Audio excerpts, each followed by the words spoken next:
اپنے معاملات اللہ کے سپرد کیا کریں۔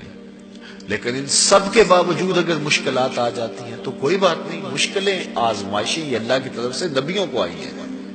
حضرت امام رازی نے لکھا ہے کہ مکے سے لے کر طائف تک 70 ایسے نبیوں کی قبریں ہیں جن کی وفات صرف بھوک کی وجہ سے ہوئی۔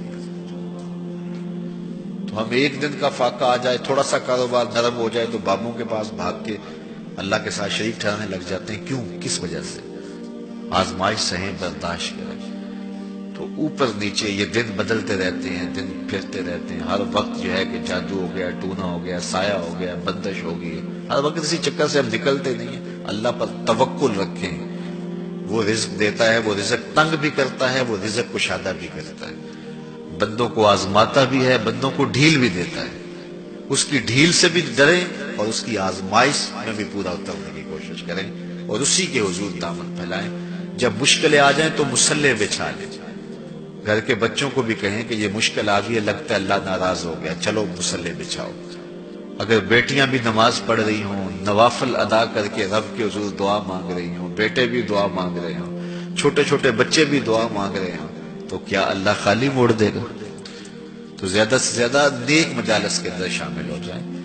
تو بالخصوص میں اپنے پیر بھائیوں کو پابند کرتا ہوں کہ آپ اپنے گھروں میں بھی پابند کریں، کسی بابے کے پاس نہ جائیں۔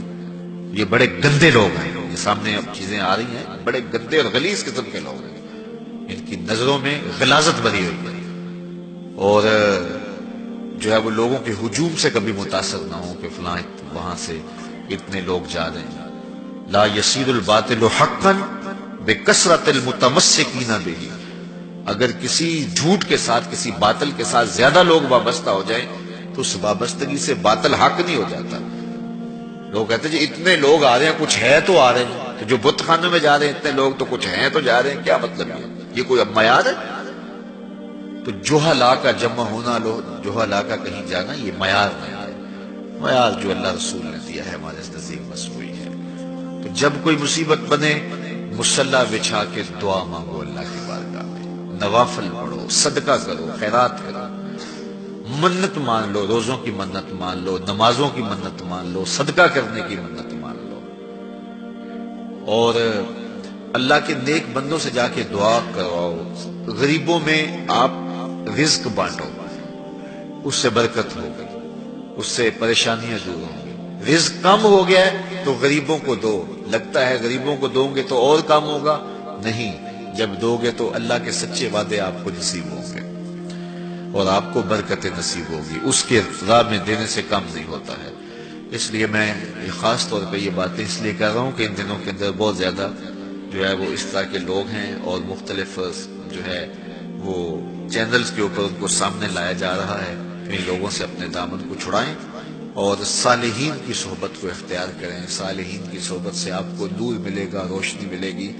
آزمائش ٹل جاتی ہے تو پھر بھی، ورنہ اس میں استقامت کی توفیق مانگیں، چونکہ جو بلا پر صبر کرتا ہے اسے بھی اجر دیا جائے گا۔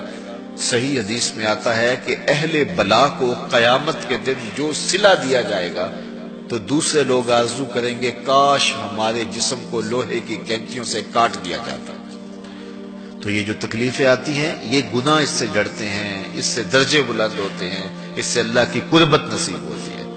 تو مصیبت آئی تو بابے کے پاس بھاگ گئے، جو فاسق اور فاجر اور مشرکانہ عقائد رکھتا ہے اس کے پاس بھاگ گئے، تو پھر ایک مصیبت بھی صحیح اور ایک اپنا ایمان بھی اجاڑا۔